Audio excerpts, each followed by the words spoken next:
Welcome to special live. నేను రమా మండువా. ఈరోజు లైవ్లో భాగంగా మనం తీసుకోబోతున్న టాపిక్ ఏంటంటే బొత్స సత్యనారాయణ. ఈరోజు ఒక సుదీర్ఘ రాజకీయ చరిత్ర ఉంది ఆయనకు. పార్టీ ఏదైనా సరే ఆ స్థాయిలో అటు విజయనగరాన్నే కాదు ఉత్తరాంధ్రను కూడా తన గుప్పెట్లో పెట్టుకున్న వ్యక్తి. అంటే ఉత్తరాంధ్ర రాజకీయాల్లో చక్రం తిప్పిన వ్యక్తి అనుకోవాలి బొత్స సత్యనారాయణ. తాను అనుకుంటే అది పార్టీ ఏదైనా కావచ్చు, తనతో పాటు తన ఫ్యామిలీ మొత్తానికి కూడా టికెట్లు ఇప్పించుకోగలిగిన సమర్థులు. ఆ స్థాయిలో తనకు ఒక క్యాడర్ ఉంది, తనకు ఒక గ్రౌండ్ అయితే ఉంది విజయనగరంలో. ఇక అలాంటి బొత్స సత్యనారాయణ ఒక దశలో ఏదైతే రాష్ట్ర విభజన సమయంలో ఆయన సీఎం స్థాయి వ్యక్తిగా కూడా ప్రచారం జరిగింది. అప్పుడు పీసీసీ చీఫ్గా కూడా ఉన్నారు బొత్స సత్యనారాయణ. అయితే ఇవాళ రోజున అలాంటి బొత్స సత్యనారాయణ నిజంగానే చంద్రబాబు నాయుడుతో టచ్లోకి వచ్చే ప్రయత్నం చేస్తున్నారా అన్న చర్చ జరుగుతోంది. ఎందుకంటే ఇప్పుడు వైసీపీలో జరుగుతున్న పరిణామాలు, గత ఎన్నికల్లో మొన్నటి ఎన్నికల్లో కేవలం 11 సీట్లకు మాత్రమే వైసీపీ పరిమితమైంది. అది కూడా ఒక డిజాస్టర్. 11 సీట్లకు పరిమితం అవడం ఒక ఎత్తు అయితే, మెజారిటీ చోట్ల భారీ మెజారిటీతో వాళ్ళ ఎమ్మెల్యేలు ఓడిపోయినారు. ఒక 50,000కు పైగా మెజారిటీ సాధించిన స్థానాలు 35 ఉన్నాయి ఆల్మోస్ట్. అంటేనే మనం అర్థం చేసుకోవచ్చు అది ఒక డిజాస్టర్ అని. జగన్మోహన్ రెడ్డి ఎంత తను తాను కన్విన్స్ చేసుకుంటున్నా 40% ఓట్ బ్యాంకు అనేది ఈ మెజారిటీల విషయమే చాలామందిని నిజంగా వైఎస్ఆర్సీపీని పదే పదే డిఫెన్స్లో పడేస్తుంది. అందుకే ఇక ఇదంతా ఒక ఎత్తు అయితే, ఈరోజు అసలు ఆ పార్టీలో ఉంటే తమ పరిస్థితి ఏంటి అనేది పెద్ద సీనియర్ల నేతలు మొదలుకొని చిన్న చోటా నేతల వరకు వస్తున్న అనుమానం. ఇక ఎస్పెషల్లీ బొత్సను చూసినట్లయితే తాను నిజంగానే ఆ పార్టీలో ఉండలేకపోతున్నారు అని కూడా ఆయన అనుచరులు చర్చలు జరుపుతున్నారు ఈ రోజున. కొన్ని లీకులు కూడా వస్తున్నాయి. జగన్మోహన్ రెడ్డి మీద ఆయన మాట్లాడుతున్న తీరు కానీ, చంద్రబాబు నాయుడు పనిచేస్తున్న తీరు మీద ఏదైతే బొత్స కొన్ని వెల్కమ్ చేస్తూ చేసిన కామెంట్స్ కానీ, ఒక పూర్తి స్థాయిలో ఒక సీనియర్ నేతగా ఒక హుందా రాజకీయాలు చేస్తున్నారు బొత్స అని కొంతమంది చర్చలు జరుపుతున్నా. బట్ ఈ రోజున అదే స్థాయిలో బొత్స కూడా టీడీపీ వైపు చూస్తున్నారు అన్న చర్చ అయితే హాట్ టాపిక్ అవుతోంది. చంద్రబాబు నాయుడుతో బొత్స టచ్లోకి వచ్చారు అని కూడా ఈరోజు కొన్ని లీక్లు వస్తూ ఉన్నాయి. ఈవెన్ వైఎస్ఆర్సీపీ నేతలే ఆ స్థాయిలో బొత్స కెరీర్ గురించి, బొత్స రాజకీయ భవిష్యత్తు గురించి కూడా చర్చలు జరుగుతున్నారు ఈరోజు. అయితే ఇందులో వాస్తవం ఎంత? బొత్స లాంటి కరుడుగట్టిన కాంగ్రెస్ నేతలుగా పేరున్న వాళ్ళు నిజంగానే ఈ రోజున టీడీపీ వైపు చూసే ప్రయత్నం చేస్తారా? ఈరోజు టీడీపీ వైపు ఈ స్థాయిలో ఓటమి పాలైన తర్వాత టీడీపీ వైపు చూస్తే ఆ స్థాయిలో టీడీపీ నుంచి బొత్సకు ఫాయిదా ఉంటుందా? నిజంగానే అటు కాంగ్రెస్ నేతలు కూడా బొత్సతో టచ్లోకి వచ్చారన్న ప్రచారంలో ఈరోజు ఎంతవరకు వాస్తవం ఉంది? ఇలాంటి నేతలందరినీ కూడా పిలిపించుకుని కూర్చోబెట్టుకుని జగన్మోహన్ రెడ్డి వాళ్ళందరినీ పార్టీని కాపాడుకోవాలంటూ కూడా బుజ్జగించే ప్రయత్నం ఎందుకు చేయటం లేదు? అసలు జగన్మోహన్ రెడ్డి చేసిన వరుస రివ్యూలకు కూడా బొత్స లాంటి వాళ్ళు, ధర్మన్ లాంటి వాళ్ళు ఎందుకు గైర్హాజరవుతున్నారు? ఈ అంశాలన్నీ కూడా చాలా సీరియస్గా ఈరోజు రాష్ట్ర రాజకీయాల్లో చర్చనీయాంశమయ్యాయి. ఇదే సమయంలో బొత్స లాంటి వాళ్ళు చంద్రబాబు నాయుడికి సానుకూలంగా చేసిన కామెంట్స్ మాత్రం నిజంగానే హాట్ టాపిక్ అవుతున్నాయి. అసలు బొత్స లాంటి వాళ్ళు ఇలాంటి కామెంట్స్ ఎందుకు చేశారనేది మనం తెలుసుకోవాలంటే ఆయన ఫ్లాష్ బ్యాక్ కూడా మనం తెలుసుకునే ప్రయత్నం చేయాలి. సో బొత్స సత్యనారాయణ విజయనగరం నుంచి, సామాన్య కుటుంబం నుంచి వచ్చారు. చాలా తక్కువ సమయంలోనే ఆయన కాంగ్రెస్తోని రాజకీయాల నుంచి ఎంట్రీ ఇచ్చున్నారు. కాంగ్రెస్ తరపు నుంచి విజయనగరం నుంచి ఆయన అనేక కార్యక్రమాలు మొదలుకొని అనేక సార్లు చట్టసభల్లో అడుగు పెడతాం వరకు కూడా తనకంటూ ఒక ఇండివిజువల్ ఇమేజ్ని అయితే క్రియేట్ చేసుకున్నారు చాలా తక్కువ సమయంలో. ఒక ఎంపీగా, ఎమ్మెల్యేగా, మంత్రిగా సుదీర్ఘకాలం ఆయన కాంగ్రెస్ తరపున పనిచేశారు. సో అలా అంతేకాదు, ఇక ఆయన ఒక్కడే కాదు, ఆయన బ్రదర్ అయిన అప్పల నరసయ్య గజపతి నగర్ నుంచి చాలాసార్లు ఆయన ఎమ్మెల్యేగా పనిచేస్తున్నారు. అండ్ దెన్ ఆయన వైఫ్ ఝాన్సీ లాంటి వాళ్ళు కూడా ఎంపీగా పనిచేస్తున్నారు. అలా తన ఫ్యామిలీకి తన మేనలుడైన మధ్య శ్రీనివాస్ కూడా పార్టీ ఏదైనా సరే ఆయన కూడా అనేక కీలక పదవులు దక్కుతూ వచ్చాయి. ఒక మాటలో చెప్పాలంటే పార్టీ ఏదైనా సరే తన హోల్డ్ని పార్టీ మీద నిలుపుకోవడంలో బొత్స ఎప్పుడు కూడా ముందుండేవాళ్ళు. అందులో ఎలాంటి సందేహం కూడా లేదు. గతంలో మనం చూస్తే ఎప్పుడైతే బొత్స సత్యనారాయణ వైఎస్ మరణం తర్వాత కూడా ఆయన రోసయ్య క్యాబినెట్లో అండ్ దెన్ కిరణ్ కుమార్ రెడ్డి క్యాబినెట్లో కూడా మంత్రిగా కొనసాగారు. కిరణ్ కుమార్ రెడ్డి సీఎంగా ఉన్నప్పుడు బొత్స సత్యనారాయణ లాంటి వాళ్ళు ఆ రోజు పీసీసీ చీఫ్గా కూడా ఉన్నారు. కిరణ్ కుమార్ రెడ్డి ఎప్పుడైతే రాష్ట్రం విడిపోయిన తర్వాత సమైక్యాంధ్ర పేరుతో ఆయన ఆ రోజు హడావిడి చేస్తున్నారో, అలాంటి సమయంలో బొత్స సత్యనారాయణే సీఎం అవుతారు, కిరణ్ కుమార్ రెడ్డి రిజైన్ చేస్తారన్న చర్చ కూడా జరిగింది. కాంగ్రెస్ అధిష్టానం కూడా ఆ దిశగా చర్చలు జరిపిన మాట అయితే వాస్తవం అప్పట్లో. ఇక ఆ తర్వాత చూసినట్లయితే కొద్ది రోజులకే కిరణ్ కుమార్ రెడ్డి రిజైన్ చేయడం, ఆ తర్వాత ఇక రాష్ట్ర విభజన పరిణామాలు, ఈ రాష్ట్ర విభజనకు బొత్స లాంటి వాళ్ళు అప్పట్లో మద్దతు ఇచ్చే ప్రయత్నం చేయడం కానీ 2014లో ఆయన కాంగ్రెస్ నుంచి పోటీ చేస్తే విభజిత ఆంధ్రప్రదేశ్లో డిపాజిట్లు కూడా లేకుండా బొత్స ఓడిపోయిన పరిస్థితి. అంటే తన సుదీర్ఘ రాజకీయ జీవితంలో ఎప్పుడూ ఎరగని ఓటమిని ఆ స్థాయిలో బొత్స చవి చూశారు అప్పుడు. ఇక ఆ తర్వాత పరిణామాల్లో ఇక ఆ రోజు వైఎస్ఆర్సీపీ కూడా 2014లో ఓడిపోవడం జరిగింది. అది ప్రతిపక్షానికే పరిమితమైంది. ఆ తర్వాత 2.5 ఏళ్లకే బొత్స సత్యనారాయణ వైఎస్ఆర్సీపీ వైపు చూసే ప్రయత్నం చేశారు. జగన్మోహన్ రెడ్డి తన పాదయాత్రలో భాగంగా బొత్స లాంటి వాళ్ళని ఒక విజయనగరంలో, ఉత్తరాంధ్రలో ఒక పేరున్న నేతగా, ఒక గ్రౌండ్ బేస్ ఉన్న నేతగా బొత్సకు పేరున్న క్రమంలో బొత్స లాంటి వాళ్ళని తనకు దగ్గర తీసే ప్రయత్నం చేశారు జగన్మోహన్ రెడ్డి. ఈ క్రమంలోనే బొత్స సత్యనారాయణ ఆ రోజు వైఎస్ఆర్సీపీలోకి రావడం జరిగింది.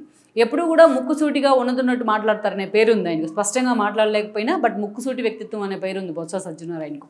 బట్ తాను వైఎస్ఆర్సీపీలో చేరే రోజే తన స్థాయిని తగ్గించుకొని జగన్మోహన్ రెడ్డి కోసం తాను 2 మెట్లు దిగి మరీ కూడా పార్టీలో చేరుతున్నాను అంటూ కూడా ఆ రోజు ఆయన కామెంట్ చేసిన విషయాన్ని ఎవరూ మర్చిపోకూడదు. అది ఆ రోజు కాంట్రవర్సీ కూడా అయింది వైఎస్ఆర్సీపీలో ఆయన జాయిన్ అయ్యేటప్పుడు. ఇక వన్స్ జాయిన్ అయిన తర్వాత ఉత్తరాంధ్ర నుంచి చాలా కీలక నేతగా ఆ పార్టీలో వ్యవహరించారు. టికెట్ల ఎంపిక దగ్గర నుంచి అనేక విషయాల్లో. ఇక 2019 వచ్చేటప్పటికి తన బ్రదర్ గజపతి నగరం నుంచి అప్పల నరసయ్యకి టికెట్ ఇప్పించుకున్నారు. తను కూడా చీపురుపల్లి నుంచి పోటీ చేసి ఎమ్మెల్యేగా గెలుచున్నారు.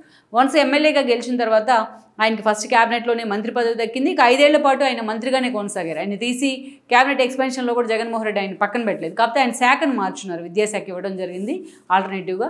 సో అలాంటి సిచ్యువేషన్లో బొత్స ఇక స్థానికంగా కూడా తన హోల్డ్ అయితే నిలబెట్టుకోగలుగున్నారు పార్టీ మీద. ఇక గజపతి నగర్ నుంచి తన తమ్ముడు ఎమ్మెల్యేగా ఉంటే అటు మధ్య శ్రీనివాస్ లాంటి వాళ్ళని జగన్మోహన్ రెడ్డి అనుకో ప్యాంపర్ చేయడం కానీ, తనకు తెలియకుండా మధ్య శ్రీనివాస్కి కొన్ని పనులు అప్పగించడం కానీ, మధ్య శ్రీనివాస్ ఏకంగా తన మీదే ఏదైతే ఎదురు తిరిగే విధంగా పనిచేయడం కానీ, ఇవన్నీ కూడా కొన్ని ఇష్యూస్ అవుతూ వచ్చినప్పటికీ బట్ ఆఖరి నిమిషం వరకు కూడా అటు పార్టీలో తన హోల్డ్ నిలబెట్టుకుంటూ వచ్చారు. కానీ ఎప్పుడైతే తనకు విద్యాశాఖ ఇచ్చిన తర్వాత బొత్స సత్యనారాయణకి సంబంధించి ఏ ఇష్యూ ఉద్యోగ సంఘాలతో మాట్లాడాలన్నా, ఉపాధ్యాయ సంఘాలతో మాట్లాడాలన్నా, ఏ అంశం ఏదైనా డెసిషన్ తీసుకోవాలన్నా సజ్జల లాంటి వాళ్ళు దాన్ని ఇనిషియేట్ చేసే ప్రయత్నం చేయడాన్ని బొత్స డైజెస్ట్ చేసుకోలేకపోయారు. తాను మంత్రిగా ఉంటే, తాను రాజకీయంగా ఎంతో సీనియర్ అయి ఉంటే సజ్జల లాంటి వాళ్ళు తన శాఖ మీద రివ్యూ చేయడానికి కూడా బొత్స అంత ఆ స్థాయిలో దాన్ని వెల్కమ్ చేయలేకపోయారు. ఎన్నోసార్లు అది ఆయన మాటల్లోనే తెలుస్తూ ఉండేది. ఇక ఆ తర్వాత చూసినట్లయితే తీరా ఎన్నికల సమయానికి వచ్చినప్పటికీ ఆయన అనారోగ్య కారణాలతో కొన్ని రోజులు హాస్పిటల్లో కూడా ఉన్నారు. ఇక తను డిశ్చార్జ్ అయిన తర్వాత తన కొడుకు సందీప్కి టికెట్ ఇవ్వాలని కూడా బొత్స అడగడం జరిగింది. చీపురుపల్లి ఎమ్మెల్యే టికెట్ తన కొడుకుకి ఇవ్వాలని. బట్ జగన్మోహన్ రెడ్డి మాత్రం ఈసారి వారసులకు వద్దు అంటూ బొత్స వైపే మొగ్గు చూపారు. బొత్స మీద ప్రెజర్ తీసుకొచ్చి మరీ ఆయన చీపురుపల్లి నుంచే బరిలో దించారు.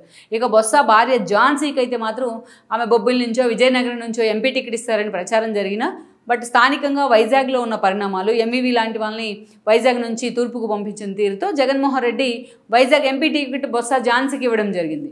ఉత్తరాంధ్రలో విజయనగరంలోనే కాదు, ఉత్తరాంధ్రలో బొత్సకు ఉన్న ఒక హోల్డ్ బొత్స ఝాన్సీకి ఉపయోగపడుతుందని కూడా ఆ రోజు లెక్కలు కట్టారు జగన్మోహన్ రెడ్డి.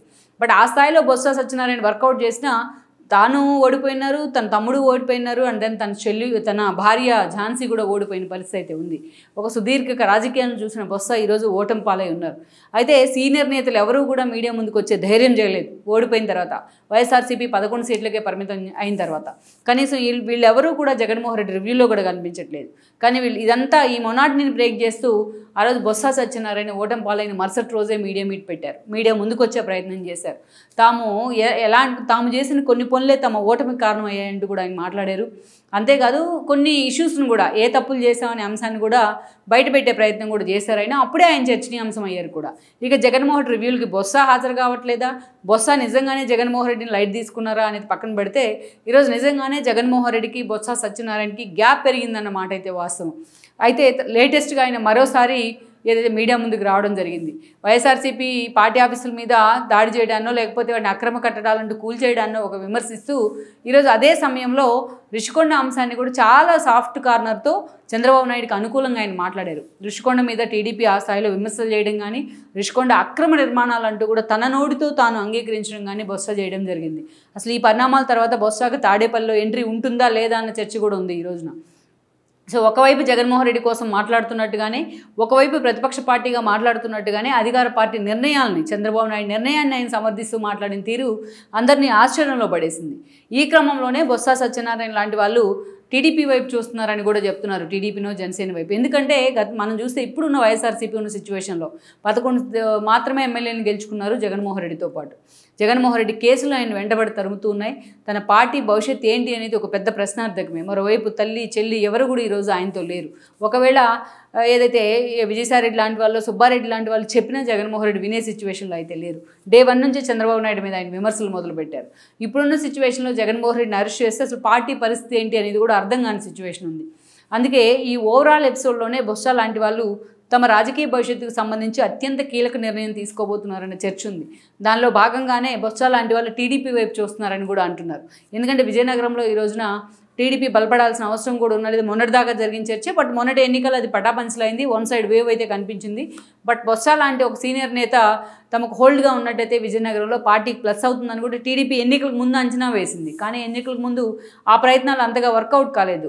ఎందుకంటే గతంలో వోక్స్ వ్యాగన్ అలాంటి కేసుల్లో బొత్సాను విమర్శించిన చరిత్ర టీడీపీకి ఉంది. అందుకే అలాంటి నేతల్ని పార్టీలోకి తీసుకోవద్దనే యాంగిల్తో ఆగిపోయారా, లేకపోతే బొత్స లాంటి వాళ్ళు నిజంగా టీడీపీలోకి వచ్చేందుకు ప్రయత్నాలు చేయలేదని పక్కన పెడితే, బట్ ఈరోజు ఎన్నికల అనంతరం బొత్స లాంటి వాళ్ళు మాత్రం తమ కోసం కాకపోయినా తమ కొడుకు సందీప్ కోసమో తమ రాజకీయ వారసుల కోసమో ఈరోజు పక్క పార్టీల వైపు చూడక తప్పని పరిస్థితి ఏర్పడింది. ఎందుకంటే అది నథింగ్ బట్ పులి మీద స్వారీనే రాజకీయాలని. ఇలాంటి సిచ్యువేషన్లో ఈరోజు వైఎస్ఆర్సీపీలో భవిష్యత్తు ఉండదనే ఒక ఆలోచనతోనే బొత్స లాంటి వాళ్ళు అధికార పార్టీ వైపు చూస్తున్నారనే చర్చ అయితే జరుగుతోంది. చంద్రబాబు నాయుడుతో టచ్లోకి వచ్చారన్న ప్రచారం అయితే జరుగుతోంది. లెట్స్ సీ మరి ఈ విషయంలో బొత్స తన రాజకీయ జీవితానికి సంబంధించి వస్తున్న వార్తలను ఖండించే ప్రయత్నం చేస్తారా, నిజంగానే ఆ దిశగానే ఆయన తన ఆ రూట్లోనే వెళ్ళే ప్రయత్నం చేస్తారన్నది కూడా మనం చూడాల్సింది. ఈ వీడియో మీకు నచ్చినట్లయితే please share, like and subscribe R24 Telugu.